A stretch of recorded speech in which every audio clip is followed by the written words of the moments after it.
Fouad Yayaoui est le directeur du greffe du tribunal de commerce de Cayenne. Ses collègues tenaient ce matin à le soutenir après que sa hiérarchie l'ait muté dans un autre service suite à sa prise de position dans l'affaire de l'amiante au TGI de Guyane. C'est une forme de répression. D'accord ? Toutes les personnes qui ont tenu tête lors de ce mouvement se voient maintenant subir des répressions. Ils n'ont surtout pas admis qu'un directeur de greffe puisse soutenir le personnel. Un TGI qui ne respecte pas les textes et qui sanctionne après les privés, c'est problématique.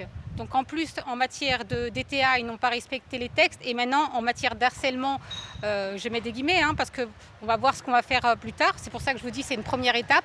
On ne laissera pas passer. Il faut qu'ils le sachent, on ne laissera pas passer. Le conflit social qui oppose depuis une semaine la gouvernance de l'ARS à une partie du personnel s'est déplacé ce matin devant un grand hôtel de Cayenne. Les grévistes tenaient à dénoncer la tenue d'un séminaire organisé par la direction de l'Agence régionale de santé en plein conflit social. Comment on peut tenir un séminaire de cohésion alors qu'il y a des grévistes, il y a une table de négociation, il y a des négociations qui ont été entamées? Non, c'est pas possible. C'est pas possible. On est plus que jamais déterminés à arriver à un consensus. On est plus que jamais déterminés à avoir une avancée. On est plus que jamais déterminés à ce que Madame Debord entende ce qu'on lui dit. Et j'ai l'impression qu'elle n'entend pas. Après une suspension de 2 jours, les négociations entre l'intersyndicale et l'Agence régionale de santé ont repris cet après-midi. Quant aux agents des finances publiques, ils répondaient ce matin à l'appel d'une mobilisation nationale. Ils redoutent en effet la suppression annoncée d'ici 3 ans de 5000 emplois dans la fonction publique, ajouté à un projet dit de géographie revisitée. C'est un projet qui vise carrément à supprimer des services. S'agissant par exemple de Saint-Laurent-du-Maroni, la trésorerie de Saint-Laurent sera supprimée, ainsi que le service des impôts des entreprises de Saint-Laurent qui sera supprimé.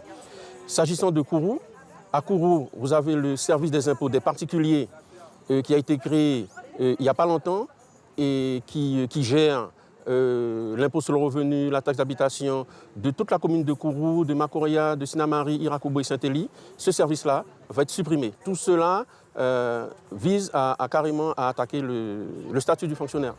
Ça gronde aussi à la Chambre d'agriculture. Ce matin, des agents ont débrayé à l'appel de la CFDT-CDTG au cœur de leurs revendications, l'absence de dialogue social et la mise en berne de la commission paritaire au sein de la Chambre consulaire. On a appris que la directrice a fait voter en session carrément l'annulation de la commission paritaire, ce qui fait qu'on fonctionne depuis le mois d'avril sans aucune commission et les décisions sont prises hors de l'existence des salariés. De plus, nos collègues de Saint-Laurent se trouvent dans des locaux qui sont exécrables, dans de mauvaises conditions.